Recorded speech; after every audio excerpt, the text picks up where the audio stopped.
अगला प्रश्न है, नींद जल्दी आने के लिए क्या उपाय करें? नींद जल्दी लाने के लिए क्या उपाय करें? वो तो जो हमने बोला अभी। नींद अगर जल्दी लानी है तो प्रातः काल में जल्दी उठ जाइए। एक बार एक काम करो, ठीक 4:30 बजे उठ जाओ और दिन में मत सो। शाम के समय 8 बजे के आसपास, 8:30 बजे के आसपास एकदम बिस्तर की तरफ भागोगे, बोलो सो है। क्यों? अच्छा एक काम करते हैं, अगर आप 4:30 बजे उठ गए, उसके बाद में दिन भर आप व्यस्त रहे, पढ़ाई लिखाई की, मेहनत की, सब कुछ किया और दिन में ना सोए, ये वो लोग परेशान रहते हैं जो दिन में सो लेते हैं। जब आप दिन में सो जाते हैं तो रात को क्यों नींद आएगी? तो रात्रि में नींद फिर नहीं आएगी। तो अगली बात, कई लोग ऐसे होते हैं कि जो दिन में भी नहीं सोते, प्रातःकाल में जल्दी भी उठ जाते हैं। तो ऐसे कई लोग हैं जिनकी 4 घंटे में नींद पूरी हो जाती है। 4 घंटे में। योगी आदित्यनाथ जी 3 घंटे में पूरी कर लेते हैं, 3 घंटा सोते हैं केवल। और मोदी जी कितना घंटा सोते हैं? 4 घंटे। तो ये अपने अपने कंट्रोल पर भी है, आप किस तरह से अपने को नियंत्रित कर लेते हैं। तो प्रातःकाल में जल्दी उठना है, दिन भर मेहनत करनी है और शाम के समय नींद आएगी। फिर भी अगर किसी को नींद नहीं आ रही है तो ऐसा करें, पानी गर्म करें। पानी गर्म करें, पानी गर्म करने के बाद बाल्टी में डालें। बाल्टी में डालें यानी कि पिंडलियों तक पानी आ जाए। एक चादर ढक ले, चादर यहाँ तक, बड़ी चादर, जिससे बाल्टी भी ढक जाए आपकी। और बैठना है आपको कुर्सी के ऊपर या बेड पर बैठ जाएं। पूरी पर कुर्सी पे ज़्यादा अच्छा है, क्योंकि कुर्सी से पूरी बाल्टी कवर हो जाएगी, पीछे से भी और आगे से सारी बाल्टी कवर करनी है। और सिर पर रखें गीला तौलिया, 1 गिलास पिए ताज़ा पानी। नींद का प्रोग्राम चल रहा है। पैरों को गर्म पानी में डाल के बैठ जाइए। जैसे ही पैरों को गर्म पानी में डाल करके बैठेंगे तो पैर गर्म होगा। चला? ओके। जब आप पैरों को गर्म पानी में डाल करके बैठेंगे तो क्या होगा? पैरों से गर्मी पूरे शरीर में फैलेगी। ठीक है? इससे आपका ब्रेनी प्रभाव होगा, ब्लड सर्कुलेशन होगा। और जिनको थकान हो जाती है दिन भर खड़े खड़े, देखो कई लोग ऐसे हैं, कोई माता बहनें भी हैं, पुरुष लोग भी हैं, जिनको दिन में खड़े होकर बहुत काम करना पड़ता है, वेरिकोस की समस्या बन जाती है। तो ये समस्या भी ठीक हो जाएंगी इस एक प्रक्रिया से। जुकाम की बीमारी भी ठीक, शरीर का दर्द भी ठीक और नींद की समस्या भी ठीक। 20 मिनट तक पैर गर्म पानी में रखने हैं और 20 मिनट के बाद पैर निकालिए। निकालने के बाद पैर को पोंछ लीजिए, अच्छी तरह सफाई कीजिए पैर की। तलवे को अच्छी तरह रगड़ के साफ कीजिए पानी से धो करके। उसके बाद सरसों का तेल गर्म करके पैर की मालिश कीजिए, घुटने तक मालिश करें बढ़िया पैर की। अब उसके बाद पैर को पोंछ करके थोड़ा सा कपड़ा ढक करके शवासन में लेट जाइए। वंदे मातरम, भारत माता कीजिए, आपको नींद आ जाएगी। और बोलिए। इसके बाद वाला प्रश्न ऐसा है, वो हेल्थ से रिलेटेड नहीं है, लेकिन ऐसा कहा है कि भाई, प्रश्न ऐसा है कि इंसान को भगवान ने बनाया,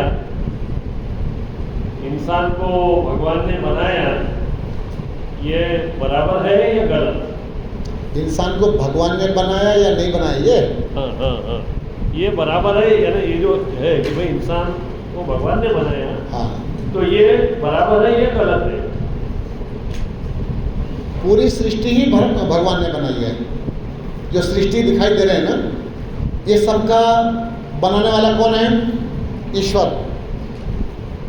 इंसान को भी भगवान ने ही बनाया है। एक समय ऐसा था कि जब सृष्टि की रचना चल रही थी, उस समय अमैथुनी सृष्टि होती है। अमैथुनी सृष्टि के द्वारा मनुष्यों की उत्पत्ति होती है। जितने भी जीव जगत जंतु सब दिखाई दे रहा है, ये सब का सब परमात्मा की ही रचना है।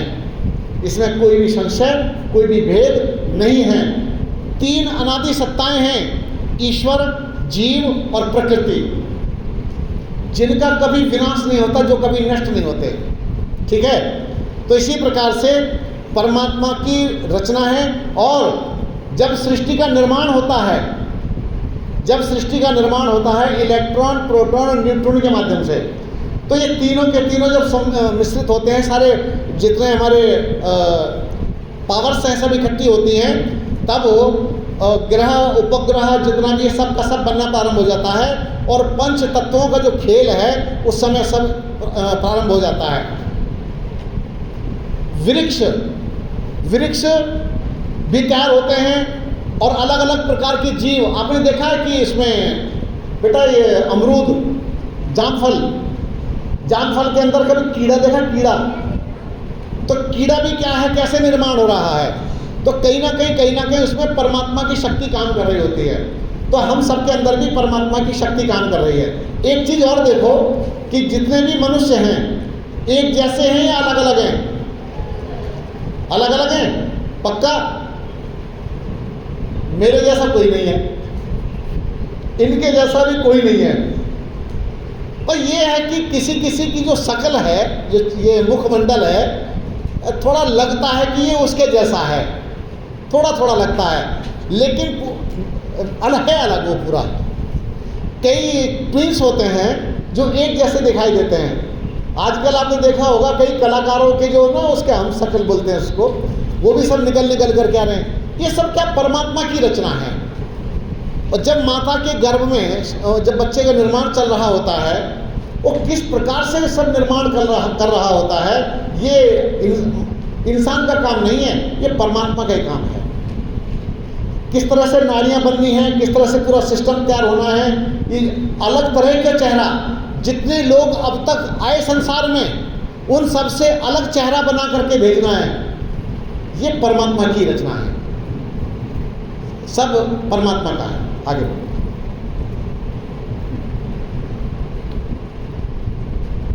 वजन बढ़ाने के उपाय बताइए। हमारा वजन नहीं बढ़ता, ऐसा प्रश्न आया है। बहुत सी बच्चियों का प्रश्न है। नहीं, ये तो काफ़ी बच्चे चाहती हैं कि वजन बढ़ जाए। और उसमें कौन से फल खाना चाहिए, ऐसा प्रश्न। फल से वजन बढ़ाना है या खाने पीने का बताऊं? पूरा बताएंगे। वजन किसी का बहुत कम होता है, वो भी ठीक नहीं है। ऐसा भी ना हो कि हवा चली उड़ गई। एक लड़का था हमारे पास में, जब तेज हवा आई तो चारपाई के साथ उड़ गया दूसरी छत पर जाकर गिरा, बोले मैं तो बच गया तो ऐसा नहीं होना चाहिए। तो क्या करें, एक तो व्यायाम प्रतिदिन प्रारंभ कर देना चाहिए, क्योंकि अगर आप व्यायाम नहीं करते, मैंने कई पतले शरीर के लोग ऐसे देखे हैं जिनका शरीर तो पतला होता है लेकिन बड़े मजबूत होते हैं, वो नहीं उड़ते हैं वहाँ से। इसी प्रकार से क्योंकि जो व्यायाम नहीं करते उनके शरीर में कुछ लगता भी नहीं है। व्यायाम करेंगे, पाचन तंत्र अच्छा होगा, जब खाएंगे तो वो आपके शरीर पर प्रभाव डालेगा। अगली बात, अगर आपको अपने आप को फिट बनाना है, एकदम फिट बनाना है, तो एक कुछ फॉर्मूला है, जैसे दही, केला और शहद। दही, केला। एक बात और है मानकर जी, कई लोग मरी मरी सी जिंदगी जीने के आदी से हो जाते हैं। बुझी बुझी सी जिंदगी, मरी मरी सी, वो नहीं चाहिए। थोड़ा सा जीने का प्रयास करें और अच्छे ढंग से जिए। दही, केला और शहद, यानी कि 1 पाव दही में 2 केले डाल दो और 2 चम्मच 3 चम्मच शहद उसके अंदर डालो। इतना बढ़िया ब्रेकफास्ट, इतना बढ़िया नाश्ता, इतना बढ़िया स्वादिष्ट, और इतना स्वादिष्ट लगता है, खाते रहो, इतना आनंद आता है खाने में। एक तो ये। दूसरा नंबर है, कई लोग कहते हैं, मैं वैसे पराठे बहुत खिलाता नहीं हूँ, फिर भी बता रहा हूँ, आलू का पराठा और दही खाने से भी वजन बढ़ जाता है। अगली बात, अगर आपको वजन बढ़ाना है तो खजूर दूध में उबाल करके लेने सेवन करने से भी वेट बढ़ता है। वजन बढ़ाने के लिए और शरीर को मजबूत करने के लिए दूध के साथ में अश्वगंध का पाउडर ला के रख लेते हैं। जिसकी हड्डियों में दर्द रहता है, हड्डियां दुर्बल हैं, शरीर अच्छा नहीं है और ग्लो नहीं है चेहरे पर, तो अश्वगंध घर में होना चाहिए बच्चे के लिए। ये बड़े भाई कहते हैं कि अगर 80 साल का व्यक्ति भी अश्वगंध को दूध के साथ में लेना प्रारंभ कर दे, घोड़े पर सवार हो जाएगा, इतना बढ़िया चीज़ है वो। तो ठीक है, तो अपने को मजबूत बनाने के लिए भी अश्वगंध और दूध ये दोनों का सेवन करें। बाकी व्यायाम इसमें बहुत आवश्यक है, क्योंकि जो भी चीज़ें मैं बता रहा हूँ तो इनसे मजबूती तो आएगी, लेकिन वो व्यायाम के साथ आनी चाहिए मजबूती, तब आपका स्वास्थ्य अच्छा होगा, तो वजन इससे बढ़ जाएगा।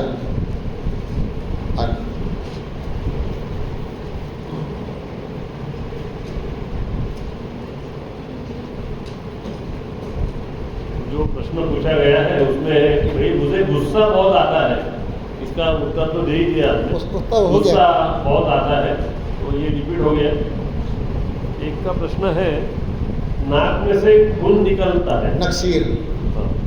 हमारे यहाँ इसको नक्सीर की समस्या बोलते हैं, आपके यहाँ पता नहीं क्या बोलते हैं मराठी में। तो नक्सीर अगर आती है तो फिर मैं कहूँगा कि मिर्च मसाले तली चीज़ें, ब्रेड बिस्किट चाय कॉफ़ी कोल्ड ड्रिंक, हाँ ये जो कोल्ड ड्रिंक है ना, कोल्ड ड्रिंक आप में से कितने बच्चे बिल्कुल भी नहीं पीते, छूते भी नहीं है? हाथ उठाओ। कोल्ड ड्रिंक न पीने वाले जो नहीं पीते हैं वो हाथ उठाना। बस कुछ ही बच्चे हैं जो बिल्कुल नहीं पीते। आप पीते? शाबाश। जो बस बेटा नीचे हाथ कर दो, बाकी तो मैं समझ गया। कोल्ड ड्रिंक के नाम पर जो जहर परोसा जा रहा है, आपको पिलाया जा रहा है, कोल्ड ड्रिंक नहीं है, पूरा का पूरा केमिकल है, केमिकल। और जब ये केमिकल हमारे शरीर के अंदर जाते हैं तो हमारे ब्लड पर गलत प्रभाव डालते हैं। कोल्ड ड्रिंक नहीं, भयानक भयानक हॉट ड्रिंक है वो, भयानक है, घातक है आपके लिए। सारी नाड़ियों को दुर्बल बनाने का काम करता है, ऑर्गन्स को डेड कर देता है, मारता है। तो ऐसे काम नहीं करने चाहिए। एक बात, नक्सीर अगर अचानक हो जाए तो क्या करें? आपके यहाँ पीली मिट्टी मिलती है, पीली मिट्टी को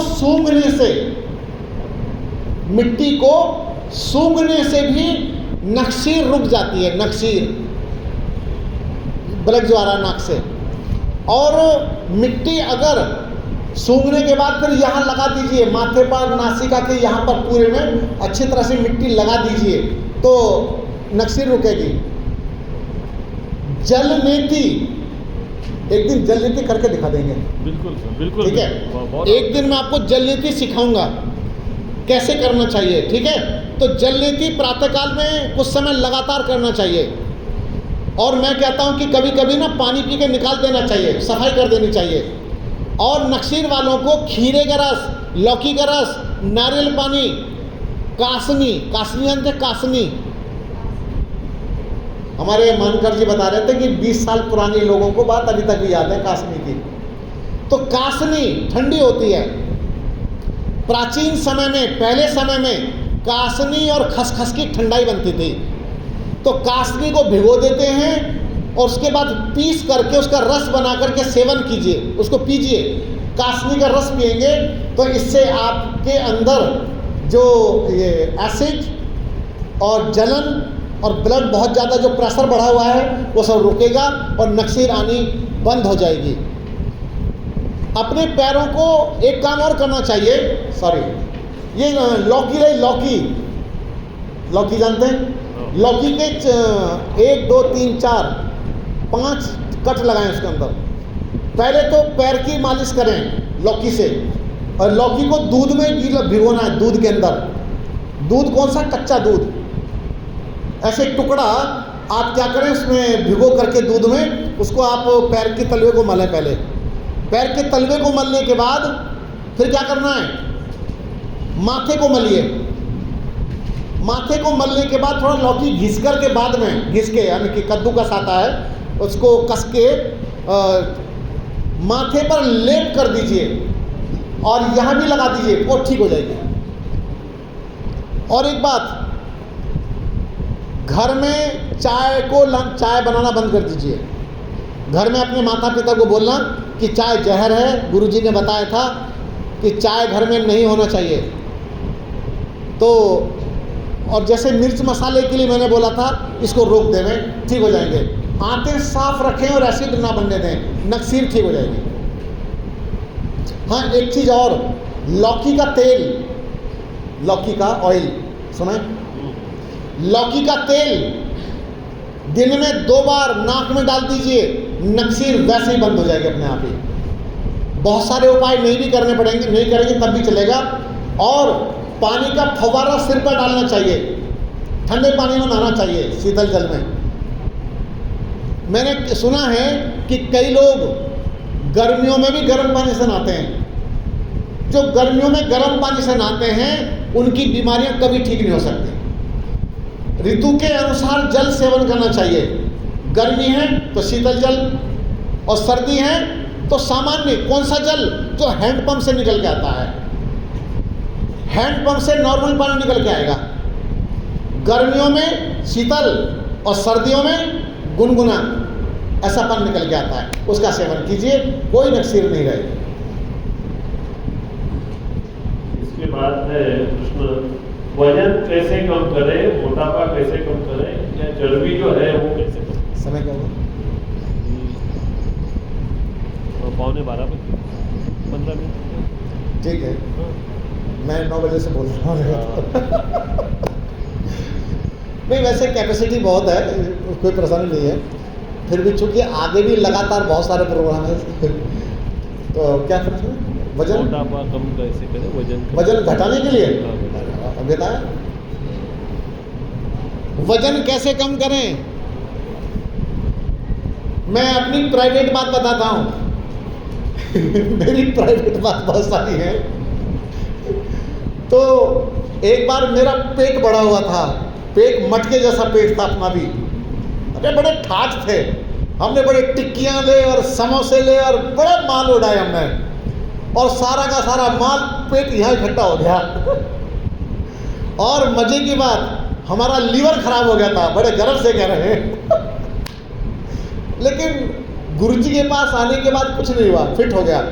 तो इतना मोटा पेट और शरीर बेढंगा, एक ही चीज ने मेरी जिंदगी बदल दी। आग पर पकी मैंने मेरी सब चीजें बंद करवा दी थी गुरुजी ने। आग पर पकी सब चीजें बंद। अभी तो मैं उबाल के खा लेता हूँ, लेकिन फिर भी संयम से रहता हूँ, आप देख रहे हैं। मेरे लिए सब्जी अलग बनानी पड़ती है, इनको डबल कष्ट दे रहा हूँ मैं आजकल। नहीं ऐसा नहीं, क्योंकि मैं सबके साथ में मिक्स हो नहीं पाता हूँ, मेरे लिए वो सब ठीक भी नहीं है। इसलिए कहीं भी जाके बैठ के खाने लगे, कुछ भी कर लिया, वो मेरे जीवन में नहीं रहा है। तो आपको कच्ची चीज़ें जितना हो सके, जब कच्ची चीज़ें खाते हैं तो कच्ची चीज़ें क्या होती हैं कि जो फैट होता है अंदर, एक्स्ट्रा चर्बी, उसको निकाल के बाहर कर देती है, कचरा साफ। और कच्ची चीज़ें खाने से पता है मैं कैसा हो गया था, स्लिम ट्रिम। अब तो थोड़ा सा वजन बढ़ भी गया है, लेकिन जब मैं पहले आया था तब तो मैं बहुत स्लिम था। पूछ लो, 20 साल पहले भी मेरा शरीर बहुत पतला था।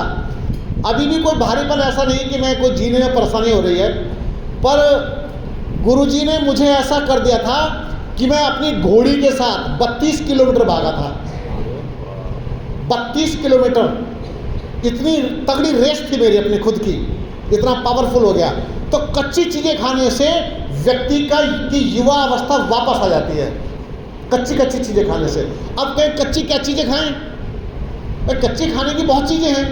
जब गुरुजी ने मुझे कच्चा खाना सिखा दिया, बता दिया और व्रत दिला दिया मुझे 1 वर्ष का।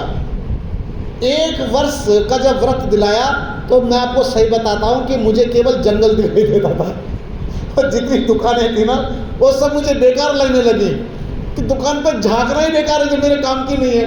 मिठाइयों की दुकान मेरे लिए बेकार हो गई, वो पकवान जो बनते थे वो तल तल के बेचते थे नकली तेल में, वो भी बेकार हो गया, सारा बेकार हो गया। घर में भी सब उबला हुआ बेकार हो गया। भाई मैं सब कच्चा कच्चा खाने लगा। कच्चा भी क्या, वो सुनो, जैसे टमाटर, अरे हाँ एक बढ़िया बात, सारी बढ़िया बात तो है। हम बचपन में टमाटर पार्टी किया करते थे। हमारे साथी थे बहुत सारे गांव में, टमाटर पार्टी सुना कभी? कभी नहीं सुना होगा। तो टमाटर पार्टी में क्या होता था, हमारी अपनी दुकान थी जिस पर सब्जियां बिकती थी, बहुत सारा सामान बिकता था, गांव की बात है। तो मेरे जो साथी लोग थे वो टमाटर खरीदते थे बहुत सारे, और थालियां लेकर के ऐसे बीच में से काट काट करके गोल गोल और थालियों में सजाया करते थे। सजा करके उसके ऊपर काला नमक, काली मिर्च ऐसे थोड़ा सा डाल करके, और वो टमाटर ऐसे खाते थे जैसे अमृत खा रहे हो, और सबके चेहरे ऐसे लाल लाल दिखाई देते थे। सारे हमारे साथी बहुत अच्छे थे। हम दिन भर धूप में भी रहते थे, जैसे क्या क्या पैरों में कीले घुस जाती थी, लकड़ी घुस जाती थी, कोई चिंता नहीं थी, इतने स्ट्रांग थे हम लोग। पर बेटा हमने ज़िंदगी को ख़राब कर लिया है अपनी। तो कच्ची कच्ची चीज़ें, ऐसे ही खीरा कच्चा कच्चा चबाइए, लौकी कच्ची कच्ची चबाइए। जब गुरुजी मेरे पास आया करते थे ना प्रातःकाल में, तो पहले पता मेरा नाम क्या था? पहले विनोद, मेरा पूरा नाम था योगाचार्य डॉक्टर विनोद कुमार शर्मा, ये मेरा नाम था। अब बन गया स्वामी योगेश्वरानंद सरस्वती। तो गुरुजी दूर से आवाज़ देते थे कि विनोद, मैं कहा हाँ जी। बोले ले तेरा नाश्ता आ गया। नाश्ते में क्या लाते थे? इतनी लंबी लौकी धो करके कच्ची कच्ची में ऐसे ही छिलके सहित खाया करता था। छिलके के अंदर जो रस होता है ना, हमारे शरीर में वो पहुंचता ही नहीं है, नहीं पहुंचता। आप छिलके को उतार देते हैं, उसके ऊपर निकाल देते हैं, तो कहाँ रस पहुंचेगा? जब कच्ची कच्ची चबा के खाते थे तो बड़ा अच्छा। अब और है जिनको वजन कम करना है, कच्ची चीज़ें मैंने बताई, जूस फास्ट, हरी सब्जियों के रस पीना चाहिए, तरल पदार्थ ज़्यादा लेना चाहिए, और इसके साथ टमाटर और पालक का जूस। टमाटर और पालक का जूस वेट कम करता है। 100 ग्राम टमाटर, 100 ग्राम पालक, इसका रस निकाल दीजिए और पी जाइए। टमाटर पालक का रस वजन कम करता है। एक बढ़िया 303 का फॉर्मूला हमारा है। 303 हमारे आचार्य जी समझ गए होंगे। तो हमारा फॉर्मूला है 3 करेले, क्या 3 करेले, 1 खीरा और 2 या 3 टमाटर, इनका जूस निकाल दीजिए और पिला दीजिए व्यक्ति को जो कितना ही मोटा हो, और डेली पिलाइए, 2 बार पिलाओ दिन में। सारा अंदर से कचरा निकल जाएगा और व्यक्ति का वजन घट जाएगा। अगर कच्ची चीज़ें खा रहे हों तब भी आप ये जूस अवश्य पिलाएं। 3 करेले, 1 खीरा, 2 या 3 टमाटर। और जब नाशपाती आ जाएंगी, नाशपाती पियर्स, जब नाशपाती आ जाएंगी तो नाशपाती का रस लें। टमाटर के स्थान पर नाशपाती ले लें, बहुत आनंद आएगा, बहुत बढ़िया, अच्छा लगेगा। तो इस प्रकार से आप देखेंगे कि आपके जीवन में चमक आनी प्रारंभ हो जाएगी, और जो एक्स्ट्रा फैट है, एक्स्ट्रा चर्बी है, वो सब निकल जाएगी। और फास्ट एक्सरसाइज, फास्ट कौन सी? पीटी भी करते हैं, देखो ये 1 2, अरे नहीं, ये स्पीड वाला होना चाहिए। क्योंकि व्यायाम अगर करना है तो थोड़ा गति बढ़ाइए। गति व्यायाम की बढ़ेगी तो आपकी भी बढ़ेगी, गति व्यायाम की नहीं बढ़ेगी तो आपकी गति भी नहीं बढ़ेगी, और जहाँ गति नहीं है वहाँ दुर्गति है। तो इसी प्रकार से आपको अगर पीटी भी करनी है तो फास्ट एक्सरसाइज, स्पीड वाली एक्सरसाइज आप करेंगे तो आप देखेंगे आपके कंधे भी मजबूत, वजन भी जो एक्स्ट्रा है वो भी घटेगा, और आपका शरीर स्ट्रांग हो जाएगा। तो बेटा आप लोग खूब बढ़िया व्यायाम करें, प्राणायाम करें, ध्यान साधना करें, और अनावश्यक अपने शरीर के अंदर कूड़ा करकट मत डालिए। और एक चीज़ है तक्र, जानते हैं? ताक मेरे को सिखाना पड़ेगा। छाछ, हमारे छाछ बोलते हैं उसको। तो आप प्रातःकाल में डेली 1 गिलास 2 गिलास छाछ पीजिए। छाछ भी वजन को कम करती है। तो इस तरह की चीज़ें आप सेवन कीजिए तो निश्चित रूप से आपका वेट घटेगा। और पेट, कहते ना पेट नहीं घटता, मेरा पेट नहीं घटता। वैसे तो जो कुर्सी है ना, कुर्सी मेरा बस चले, क्योंकि मैं तो सत्ता में तो हूँ नहीं। मैं जिन्होंने कुर्सी बनाई है ना, ये वाली कुर्सियाँ बनाई हैं, सबके ऊपर केस डलवा दूँ, ये सबको अरेस्ट करा दूँ। क्यों? ये कुर्सियाँ इतनी बकवास बनाई हैं, इसके बैठते यूं ऐसे कमर तो टेढ़ी हो जाती है, रीढ़ की हड्डी टेढ़ी हो जाती है और पेट भाई साहब यूं निकल जाते हैं आगे को ऐसे करके। ये भी ऐसा समझो कि हमारे नाम की सुपारी दे रखी है कि इनको बीमार बनाओ। जज की कुर्सी देखिए, जज वाली कुर्सी, तो जज वाली कुर्सी सीधी होती है। पहले सिंहासन बनते थे, सिंहासन भी सीधे होते थे और यूं बैठा करते थे ऐसे मजबूत लोग। लेकिन अब लचर पचर यूं ऐसे ही बेकार, कमर बेकार हो जाती है। तो इसीलिए कुर्सी का कम से कम उपयोग करें और कमर को सीधा रखने का प्रयास करेंगे तो आपकी कमर सीधी बनी रहेगी, बढ़िया बनी रहेगी और आप युवा बने रहेंगे। आयु को छोड़ दीजिए, आयु को मैं महत्व नहीं देता, आयु से कोई लेना देना नहीं। आप अपने गेयर बदलते रहिए, बढ़िया रखें अपने आप को, अच्छा बना करके रखें और आयु को भूल जाओ। मैं इनको जैसा छोड़ के गया था, भगवान की कृपा से ऐसे ही मिल गया मुझे ये। 20 साल पहले जैसा छोड़ा था वैसे प्राप्त हुए, तो धन्यवाद मानकर जी। सुनो, एक चीज रह गई। एक होते सन का बीज वजन कम करता है। सन यानी आपके यहाँ बोलते सन अंबाड़ी, याद आ गया? अंबाड़ी का बीज बाजार से मिल जाएगा। लाने के बाद एक महिला का हमने 23 किलो वजन घटाया था अंबाड़ी के बीज से, 23 किलो। मेरे पास में बड़े बड़े भारी रिजल्ट हैं। मेरे जब चैनल में, जब निरोग भारत चैनल में